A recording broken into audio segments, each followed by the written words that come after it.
ఎన్నికల ఫలితాల తర్వాత ఏ రాష్ట్రంలో జరగని అరాచకాలు ఏపీలో జరిగాయి. ప్రజలకి కపట హామీలతో ఆశ చూపి మీరు చేస్తున్నదేంటి? అధికారులు చేసే పనుల్లో తగుదనమ్మా అంటూ ఎమ్మెల్యేల జోక్యం ఎందుకు? నందిగం సురేష్ మాజీ ఎంపీ. ఈ రాష్ట్రాన్ని దేంతో పోలుస్తారు? గమనించాల్సిన అవసరం ఎంతైనా ఉంది. ఇష్టానుసారంగా పోదాం, ఇష్టానుసారంగా చేద్దామని అంటే గత 5 సంవత్సరాలు జగన్మోహన్ రెడ్డి గారి పాలన జరగలేదే. ఎవరినైనా కొట్టారా? ఎవరినైనా తిట్టారా? ఎవరిళ్ళైనా పగలగొట్టారా? ఏం లేదు కదా. మీకు ఛాన్స్ వస్తే, మీరు అవకాశం ఇస్తే, మీకు అవకాశం ఇస్తే మీరు పాలించుతారు, గొప్ప పాలన చేస్తారని చెప్పి రాష్ట్ర ప్రజలు అనుకుంటున్న తరుణంలో ప్రజలందరూ కూడా బాధపడి, అరే ఇలాంటి వ్యక్తులుగా మనం ఓట్లేసింది, ఇందుగా ఓట్లేసింది అనుకునే మాట్లాడుకునే సందర్భాలు వచ్చినాయి. అంటే ఏది ఎన్ని రోజులకి? నెల రోజులు కాల ప్రమాణ స్వీకారం చేసేమి 12వ తారీఖు నెల, అవకాశం వచ్చేమి 4వ తారీఖు నెల. ఇంకా ఏది నెలగాల. నెల కాకుండానే కింద స్థాయి నుంచి పై స్థాయి దాకా ఒకటే వ్యవహారం. కొడదాం, భయపెడదాం, ఇబ్బంది పెడదాం, రకరకాలుగా టార్చర్ చేద్దాం. వైఎస్ఆర్సీపీ వాళ్ళు ఎవడైనా సరే వదిలిపెట్టేది లేదు, మీ అంతు చూస్తామని మాట్లాడే విధానం చూస్తా ఉంటే ఎవరి ఎంత చూడాలన్నా ప్రజలకు మాత్రమే సాధ్యం. కేసులు పెడదాం, భయపెడదాం, రకరకాల కేసులు పెట్టి తప్పుడు కేసులు ప్రచారం చేద్దామని చెప్పి మాట్లాడుకునే విధానం కాకుండా మీకు చేతనైతే ఇలాంటి ఎమ్మెల్యేలను పిలిచి మాట్లాడండి. నిన్న ఒక మినిస్టర్ గారి భార్య, పాపం ఆమె కూడా తెలుసో తెలీదో మరి ఏం జరిగిందో తెలియదు, కానీ సాక్షాత్తు పోలీసులు సైతం నివ్వెరపోయారు.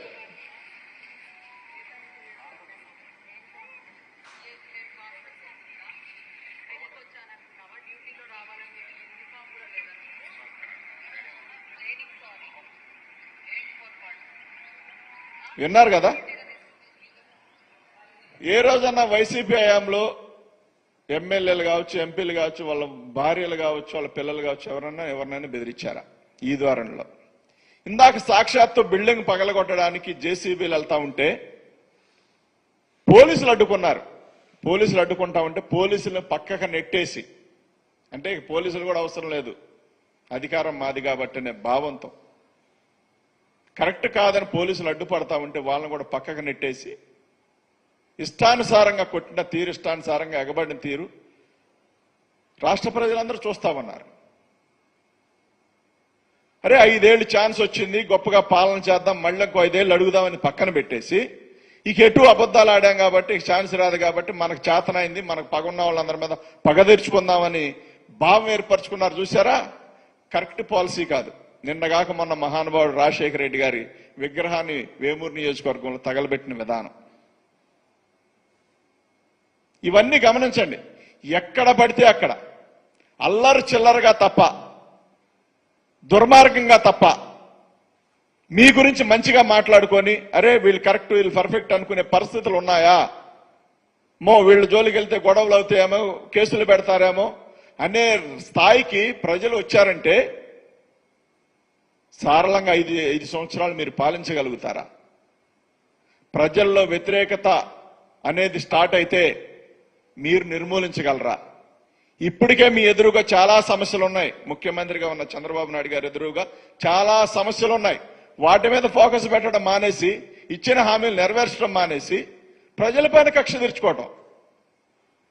ఎందుకు ఓటేశారా? లేకపోతే మాకు అవకాశం వచ్చింది కాబట్టి ఇలాంటి దాడులు చేస్తామని ఏది చెప్పదలుచుకున్నారు? కాబట్టి అసాంఘిక శక్తుల్లా కాకుండా, దుర్మార్గమైన ఆలోచన కాకుండా, హేయమైన చర్యలు కాకుండా ఈ రాష్ట్రాన్ని పాలించాల్సిన అవసరం టీడీపీ ప్రభుత్వానికి ఉంది. అందులో చంద్రబాబు నాయుడు గారికి ఉంది. వాళ్ళ కుమారుడు లోకేష్ నీతి న్యాయం అని మొన్న ఒక వీడియో చూసా, మాట్లాడుతూ ఉన్నారు. దాన్ని కూడా పాటిస్తే మీరు చెప్పింది నిజం అనుకుంటారు. అట్లా కాదు, మేము ఎర్ర బుక్ రాసుకున్నాం కాబట్టి ఎవరినైనా బాధ పెడతామంటే దాని చట్టాలు ఉన్నాయి, దాని చట్ట పరిధులు ఉంటాయి, అందరూ అన్ని విధాలుగా లా ఉంటది, చట్టం అందరికీ ధర్మంగా పాటిస్తారు, అందరూ చూసుకుంటారు. కాబట్టి మహా అయితే మీరు కేసులు మాత్రమే పెట్టగలరు. కానీ రాష్ట్ర ప్రజలు చూస్తా ఉన్నారు కదా మీరేం చేస్తా ఉన్నారు.